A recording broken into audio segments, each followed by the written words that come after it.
হজ থেকে ফিরে আসার পর তাকে হাজি বলে ডাকবে, তো হজে যাওয়া লাগবে, হজটা করিয়ে আসি, হাজির আমরা বানাই দেব। অথবা কেউ যদি যাকাত প্রদান করে, সাদকা করে, তো দিলে দিলে মনের মধ্যে গরম হয়, আমাকে লোকেরা দাতা বলবে, যে আমি দেই, মানুষকে দেই। শুধুমাত্র কেবলমাত্র রোজাটা একটু ভিন্ন।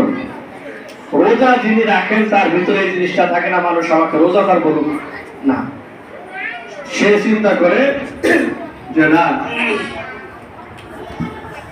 রোজা রাখতে হবে আমার শুধুমাত্র আল্লাহ তাআলা। আল্লাহ মহব্বত করে অনেক ভালোবাসেন। সময় শেষ, একেবারে শেষ সময় আমরা উপনীত। আল্লাহ রাসূল সাল্লাল্লাহু আলাইহি ওয়াসাল্লাম এই 10 দিন চলে আসলে মাজায় গামছা বাইন্ধা তারপর ইবাদত বন্দেগীতে নামতেন। বলতে বলতে রহমতের 10 দিন চলে গেল, মাগফিরাতের 10 দিন চলে গেল, এই শেষের 10 দিন আছে। এখন খুব বেশি ইবাদত বন্দেগী, যে আল্লাহ যেন রাজি খুশি হয়ে যায়, এমন যেন না হয় আমি আমার গুনাহ কথা মাফ করতে পারবো না।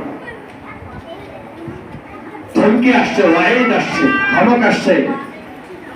আল্লাহ রাসূল সাল্লাল্লাহু আলাইহি ওয়াসাল্লাম মিম্বরে পা রাখতেছেন, রাসূল কয় আমিন। আবার দ্বিতীয় মিম্বরে সিঁড়িতে পা রেখেছেন, রাসূল কয় আমিন। আবার তৃতীয় সিঁড়িতে পা রেখেছে, রাসূল কয় আমিন। সাহাবা কেরাম রাদিয়াল্লাহু আনহুম জিজ্ঞেস করে, ইয়া রাসূলুল্লাহ, এটা কি করলেন বুঝলাম না, সিঁড়িতে পা দিয়ে কি কেউ আমিন করে? প্রথম সিঁড়িতে পা দিলেন, বলতেছেন আমিন, দ্বিতীয় সিঁড়িতে পা দিয়ে বলতেছেন আমিন, তৃতীয় সিঁড়িতে পা রেখে বলতেছেন আমিন। এইভাবে কি আমিন বলে? ইতিপূর্বে তো আপনাকে এমনটা করতে দেখিনি।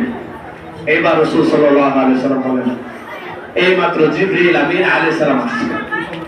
জিবরিল এসে বলতেছে, ইয়া রাসূলুল্লাহ, আপনার নাম শুনে যে ব্যক্তি দুরূদ পড়ে না, সাল্লাল্লাহু আলাইহি ওয়াসাল্লাম পড়ে না, আমি তাকে বদদোয়া করতেছি, সে ধ্বংস হোক, আপনি বলেন আমিন। তো রাসূল আমিন বলেন।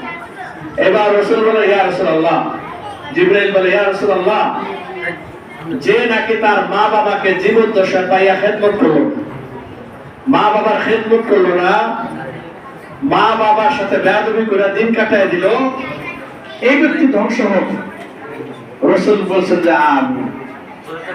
বলা এই জায়গায় একটা বিষয়, বিশেষ একটা জায়গা কথা আলোচনা।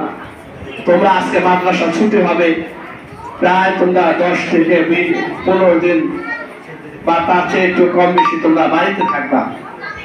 এই মা বাবার কথা শুনতে হবে। অভিযোগ আসে, মায়ের যদি একটা কাজের কথা বলে, যে মা আমার এই লবণের বাটিটা তুই একটু আমার পাকঘর পর্যন্ত দিয়ে, আমার এই প্লেটটা ধুইয়া দে, এক জগ পানি নিয়ে, বলে পারো না।